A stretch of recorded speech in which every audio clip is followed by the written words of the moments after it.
আসসালামু আলাইকুম এভরিওয়ান, কেমন আছো? আশা করি সবাই ভালো আছো। তো আমি প্রতিদিন একটি করে এমসিকিউ সলভ করার চেষ্টা করে থাকি। তো আজকের এমসিকিউ নাম্বার 1.3। তো it's Abdul Had Byapari from Barishal engineering college, faculty of engineering and technology, university of Dhaka, and I am studying in BSc in Civil Engineering, and today's topic is MCQ 1.3. So let's start. তো 1.3 তে তোমার এমসিকিউতে কি বলছে দেখো, বুড়িতে একটি ক্ষুদ্রতম ভাগের আয়তন কত? তো বুড়িতে একটি ক্ষুদ্রতম ভাগের আয়তন তোমার 0.1 সেন্টিমিটার, ঠিক আছে? এটা দেওয়াই আছে, এই যে বুড়িতে একটি ক্ষুদ্রতম ভাগের আয়তন তোমার এমসিকিউর পরে দেওয়া আছে 0.1 সেন্টিমিটার হয়, ঠিক আছে? তো বুয়েট কোনগুলো তাহলে? বুয়েট চিনো তোমরা? আজকে তোমাদের ল্যাব ইকুইপমেন্ট সম্পর্কে কিছু পরিচয় করিয়ে দিই। তো এটার নাম হচ্ছে বুয়েট, যেটা দিয়ে তোমার সোডিয়াম ক্লোরাইড বা হাইড্রোক্লোরিক অ্যাসিড থাকে। ওটা তোমার যে বিক্রিয়ার পাত্রের মধ্যে ঢালা হয়, আমরা এক্সপেরিমেন্ট করতে হয় তো আমাদের অনেক, তোমাদের মনে করো যে এটার মধ্যে আমরা হাইড্রোক্লোরিক অ্যাসিড দেওয়া হয় অথবা সোডিয়াম ক্লোরাইড দেওয়া হয়। এটার সাহায্যে তোমার অজানা দ্রবণের ঘনমাত্রা নির্ণয় করা হয়। তোমার সোডিয়াম ক্লোরাইড বা হাইড্রোক্লোরিক অ্যাসিডের একটা জানা দ্রবণ যেমন অক্সালিক অ্যাসিড, বা তোমার মনে করো যে অন্য একটা জানা দ্রবণের সাহায্যে, ঠিক আছে, তোমার এগুলোর ঘনমাত্রা নির্ণয় করা হয়।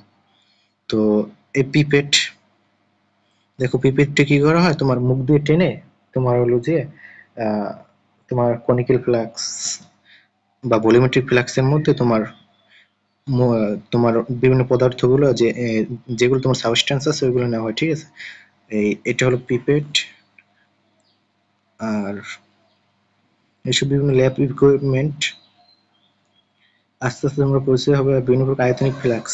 এই যে এটার নাম হলো তোমার ভলিউমেট্রিক ফ্লাক্স, এটাই তোমার প্রথম অক্সালিক অ্যাসিড আমরা একটা জানা দ্রবণ নিয়ে থাকি, ঠিক আছে? তো এটা হলো সেই পিপেট, এই ভলিউমেট্রিক ফ্লাক্স। আর এটা হলো কনিক্যাল ফ্লাক্স, তোমার এটা হলো কনিক্যাল ফ্লাক্স, যাতে তোমার ওই যে ভলিউমেট্রিক ফ্লাক্স থেকে, ভলিউমেট্রিক ফ্লাক্সের ধরো তোমার 100 ml আছে, ওটা থেকে 10 ml আমরা পিপেটের সাহায্যে বা যে কোনো বা ভলিউমেট্রিক ফ্লাক্সের সাহায্যে আমরা মনে করি মেজারিং সিলিন্ডারের সাহায্যে তোমার মেপে 10 ml আমরা কনিক্যাল ফ্লাক্সে নিই, ঠিক আছে? তো আমাদের তোমার ভলিউমেট্রিক ফ্লাক্স থেকে 10 ml মেজারিং সিলিন্ডার বা পিপেটের সাহায্যে, ঠিক আছে, তোমার এই যে এটার মধ্যে নিতে হয়, তোমার কনিক্যাল ফ্লাক্সে নিতে হয়। আর বুয়েটে থাকা একটি অজানা দ্রবণ, ঠিক আছে? তো তুমি চেঞ্জ করেও করতে পারো, সমস্যা নেই। তো যাই হোক, বুড়িটা একটি ক্ষুদ্রতম ভাগের আয়তন তাহলে কত পেলাম? 0.1 সেন্টিমিটার কিউব, ঠিক আছে? 0.1 সেন্টিমিটার কিউব। তো চলো এ সম্পর্কে তার কিছু পড়া পড়ে নেই। তোমার অম্লক্ষার টাইট্রেশন আর আয়তনিক বিশ্লেষণ, তোমার দুইটি জিনিস করা হয়, অম্লক্ষার টাইট্রেশন, রিডক্স টাইট্রেশন। তো সিলিন্ডারের গায়ে সেন্টিমিটার কিউব অথবা এমএল দাগান্বিত থাকে। এই যে এটা তোমার মেজারিং সিলিন্ডার, এটার সাহায্যে মেপে তোমার ভলিউমেট্রিক ফ্লাক্স থেকে জানা দ্রবণকে আমরা কনিক্যাল ফ্লাক্সে নিই, ঠিক আছে? এটার সাহায্যে যেমন 10 ml নিলাম মেপে, তারপর আমরা কনিক্যাল ফ্লাক্সে নিই, ঠিক আছে? এই যে মেজারিং সিলিন্ডারের সাহায্যে আমরা মেপে ভলিউমেট্রিক ফ্লাক্স থেকে তোমার কনিক্যাল ফ্লাক্সে নেওয়া হয়। ভলিউমেট্রিক ফ্লাক্স কোনটা? যার তোমার মুখ আটকানো থাকে, ঠিক আছে? ওটাই হচ্ছে ভলিউমেট্রিক ফ্লাক্স। তো নির্দিষ্ট আয়তনে গাঢ় অ্যাসিড ও পানির পরিমাণ করার জন্য মেজারিং সিলিন্ডার ব্যবহৃত করা হয়। যেমন আমরা 10 ml সাধারণত নিয়ে থাকি, নেওয়া যায় 50 ml আরও নেওয়া যায়, সেন্টিমিটার কিউব বা এমএল একই। মেজারিং সিলিন্ডার সর্বনিম্ন 1 ml তরল মাপা যায়, সর্বনিম্ন মাপা যায় 1 ml, ঠিক আছে? তো যে কোনো ঘনমাত্রার প্রমাণ দ্রবণ তৈরি করার জন্য ব্যবহার করা হয়। ফ্লাক্সের গায়ের টিসি প্রতীক দ্বারা টু কন্টেন্ট বোঝায়, এটা বোঝাতে পারে। তো যে কোনো ঘনমাত্রার প্রমাণ দ্রবণ তৈরি করার জন্য প্রমাণ দ্রবণ, ঠিক আছে, স্ট্যান্ডার্ড সলিউশন তৈরি করার জন্য, ঠিক আছে, the the substance with known concentration is called the standard solution. তো প্রমাণ দ্রবণ, যে কোনো একটা প্রমাণ দ্রবণ যা মানে ঘনমাত্রা জানার জন্য, ঠিক আছে, যে কোনো দ্রবণের ঘনমাত্রা জানার জন্য এটা করা হয়। তো বুলেট সম্পর্কে আরো কিছু করে নিই। বুলেটের সাধারণত 50 সেন্টিমিটার কিউব আয়তনের হয়ে থাকে। 50 সেন্টিমিটার কিউব আছে 100 centimetre cube, 250 centimetre cube, 500 centimetre cube, 1 decametre cube. তো বুলেটের গায়ে দাগান্বিত করে 50টি ভাগ। ধরো এটা তো বুয়েট না, ওয়ান বলতেছিলাম ভলিউমেট্রিক ফ্লাক্সের কথা, ঠিক আছে? ভলিউমেট্রিক ফ্লাক্স তোমার 50 সেন্টিমিটার কিউব, 100 হতে পারে, 250 থাকতে পারে, আমরা জেনারেলি 100টাই বেশি ব্যবহার করি।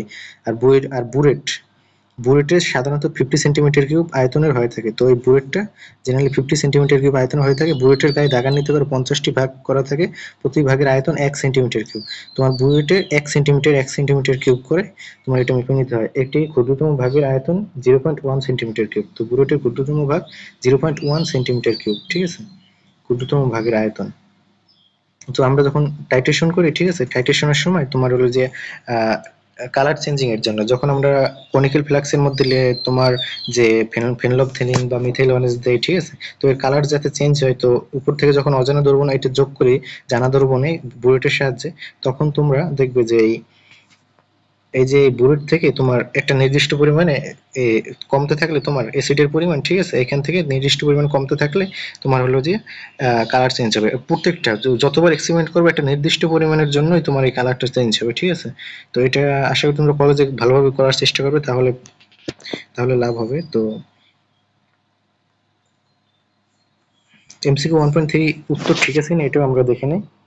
তো এমসিকিউ 1.3 উত্তর আমরা চেক করে নিই।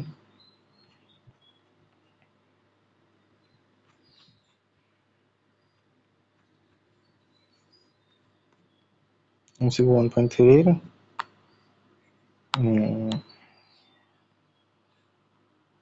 তোমার উত্তর খ। 1.3 এর এমসিকিউর উত্তর মানে 1.3 এর উত্তর খ, ঠিক আছে, 1.3 এর উত্তর খ। চলো আবার যাওয়া যাক।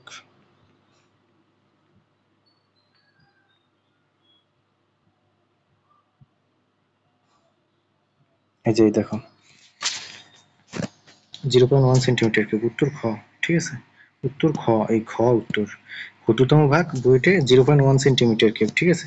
বুয়েট জেনারেলি 50 সেন্টিমিটার কিউব পর্যন্ত মাপা যায়, কিন্তু ক্ষুদ্রতম 0.1 সেন্টিমিটার কিউব পর্যন্ত মাপা যায়, ঠিক আছে। তো এই পর্যন্ত ছিল আজকের ক্লাস। তো ধন্যবাদ সবাইকে। Thank you all and best of luck, and we hope and thank you all.